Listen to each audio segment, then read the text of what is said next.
Teman-teman, saya ingin mengajak kita semua agar lebih bijaksana, lebih cermat dalam menganalisis segala gejala dan fenomena kehidupan.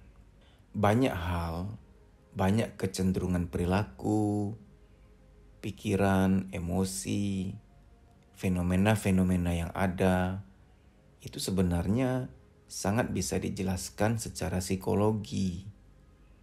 Akarnya itu jelas, nyata, dapat teridentifikasi.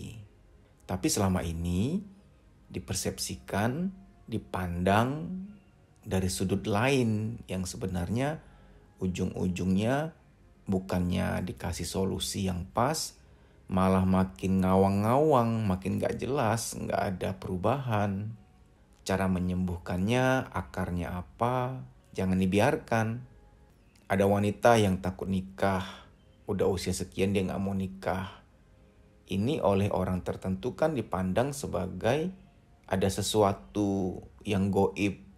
Saya pernah dengar tuh, ada seseorang bahas secara goib bahwa kalau ada wanita belum ketemu jodohnya, ada wanita gak mau nikah, kemungkinan katanya jodohnya itu terikat pada sesuatu, harus dibuka ikatannya. Ada orang yang mengguna-gunai jodohnya seperti ditaruh dalam botol, ditutup, dibuang kemana, botol itu harus ketemu. Jodohnya itu kayak diikat di sebuah pohon, di sebuah tanaman. Sebelum pohon atau tanaman itu ketemu dan dibuka ikatannya, ya dia gak akan ketemu jodohnya. Yang gini-gini ini bisa saya bantah dengan mudah dan tanpa keraguan sedikit pun. Buktinya di masa lalu saya pernah membantu beberapa orang wanita yang tadinya takut nikah, gak mau nikah, belum ketemu jodohnya. Yang sudah dibawa oleh keluarga, oleh orang tua kemana-mana lah.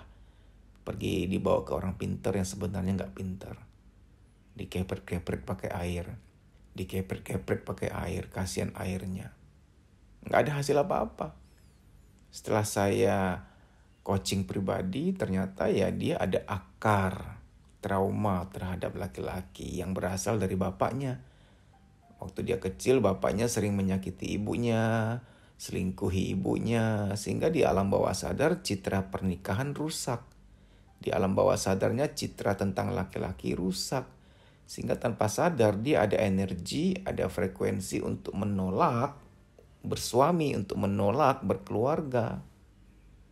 Yang gini-gini ini kan ranah psikologi ya, kejiwaan ya. Kalau ditreatment dengan cara lain ya mau sampai kapan? Akhirnya keputusasaan, kok nggak ada perubahan sih gitu loh. Putus asa jadinya, ya karena cara salah. Cara treatment salah. Ada banyak contoh mengenai fenomena-fenomena kehidupan yang harusnya telaahnya ditelusuri melalui ilmu psikologi. Andai saja semua orang melek psikologi, kehidupan akan lebih tertata gitu.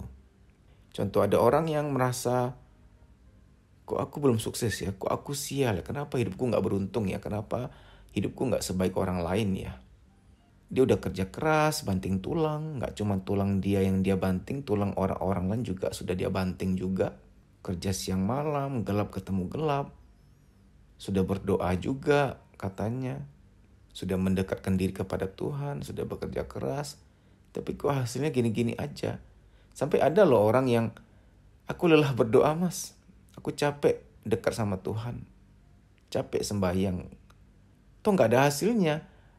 Hutang masih banyak, kerjaan gini-gini aja, seolah-olah aku sial gitu loh. Apakah kedekatanku sama Tuhan gak cukup? Apakah Tuhan tidak mendengar doa-doaku? Kok Tuhan seperti gak sayang aku ya? Aku tuh kurang apa lagi? Sedekah sudah, berdoa sudah, menambah ilmu agama sudah, bekerja keras sudah. Semua ikhtiar sudah aku lakukan. Teman-teman mohon maaf ya, saya harus jujur mengatakan. Dalam hidup ini, ibarat kita memasak, bahan dan bumbunya ada banyak.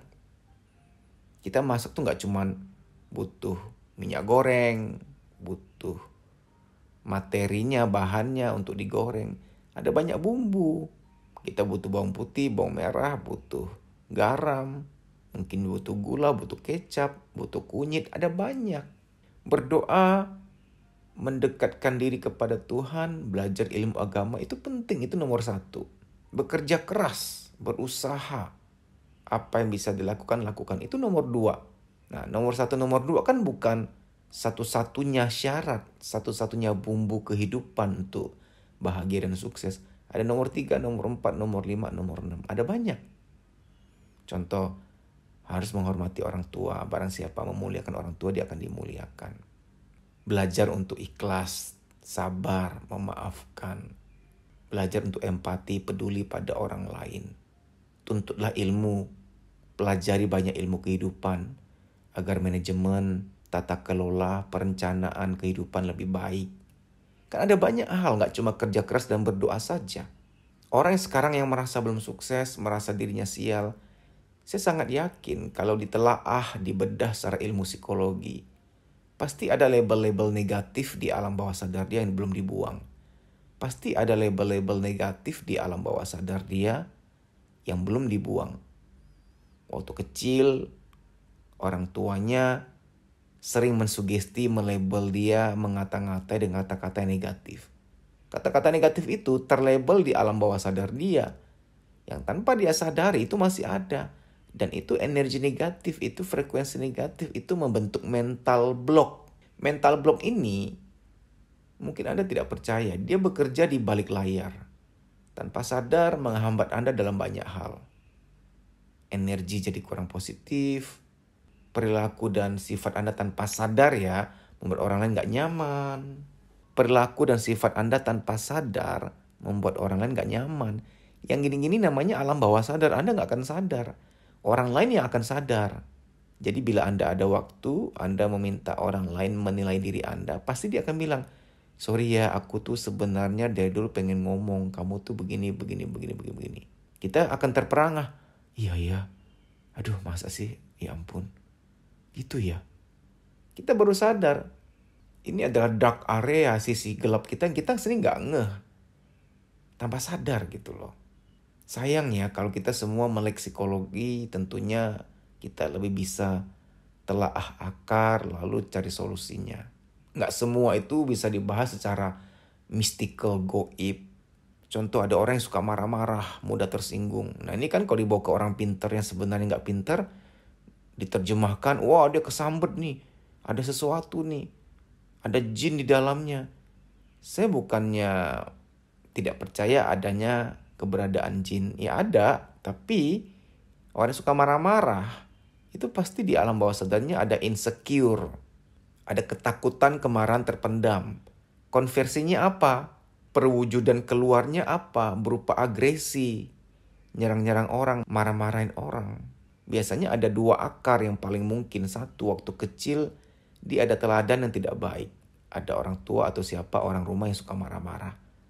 Anak itu kan copying, menyalin, meniru. Faktor kedua lebih kuat kemungkinannya. Waktu kecil dia ada kekecewaan sama orang tua, sama kakak adiknya, tapi gak bisa dia keluarkan. Ada kemarahan yang dia pendam-pendam. Tanpa sadar, itu akumulasinya, saldonya udah banyak banget. Nah sekarang sehingga keluar tumpah-tumpah gitu loh. Yang begini ini kalau gak pernah diterapi psikologis ya gak akan kelar. Berharap waktu menyembuhkan ya gak bisa. Saya harus tegas mengatakan ini keilmuan gitu loh. Anda yang takut menikah, Anda yang punya masalah emosi, Anda yang merasa sial terus kok belum sukses, pasti ada sesuatu di psikologi, di kejiwaan kita yang memang harus dibetulin, di-tune up, di-uninstall kalau ada program negatif. Di-install ulang dengan program yang baik, yang positif. Jangan gak percaya soal program. Otak manusia itu ibarat komputer kita, save, kita simpen file apa ya, file itu yang akan berdampak. Makanya memang hati-hati memilih teman-teman. Kalau teman-teman suka ngomong negatif, suka ngomong kebun binatang, suka melabel Anda, walaupun kadang-kadang kayaknya niatnya bercanda, tapi caranya salah, caranya toksik, caranya buruk. Contoh, alah gua aja gak mampu apalagi elu. Sering-sering dengar begitu, kita akan tercipta mental block, perasaan gak mampu. perasaan minder, perasaan nggak bisa, perasaan nggak layak. Nah, program ini kan harus dibuang. Kok nggak dibuang gimana? Makanya menjaga circle itu penting banget. Cari lingkungan yang baik, yang Anda bisa dengar yang manis-manis, yang positif, yang membangun jiwa. Baik demikian ya, teman-teman, saya sangat menawarkan bagi Anda yang serius banget. Mas, aku mau berubah deh, aku tuh udah coba dengan caraku, udah coba kemana-mana juga, kok untuk keluhanku belum ada hasil apa-apa ya. Anda coba tempuh satu jalur lagi yang mungkin belum pernah kepikiran Anda tempuh. Yang mungkin belum pernah kepikiran untuk Anda jalani. Coba tempuh jalur terapi psikologis. Anda bisa ambil sesi coaching pribadi dengan saya. Untuk membuang label-label negatif dari masa lalu, membuang program-program negatif di alam bawah sadar Anda, agar vibrasi energi Anda jauh lebih positif. Itu akan menarik, itu akan membawa Anda lebih mudah mencapai kesuksesan. Label negatif, program-program negatif yang sudah terlanjur pernah ditanamkan orang tua, teman, pasangan, guru, dan lain-lain, itu harus di-uninstall. Dan kita akan install program positif yang baru. Itu nanti akan berbeda. Langkah Anda lebih ringan, mental block hilang, lebih mudah mencapai sukses. Anda bisa WA ke manajemen untuk mendaftar dulu, registrasi. Nanti penentuan jadwal mau hari apa, jam berapa, terapi ke saya melalui telepon. Anda akan menikmati sesi coaching, sesi terapi untuk menjadi diri baru Anda, the new you. Anda bisa WhatsApp ke 0858 1446 1446. 0858 1446 1446. Anda WhatsApp dengan cara WhatsApp nama Anda, spasi coaching sukses. Seperti di layar ini ya. Baik demikian, terima kasih, sampai jumpa.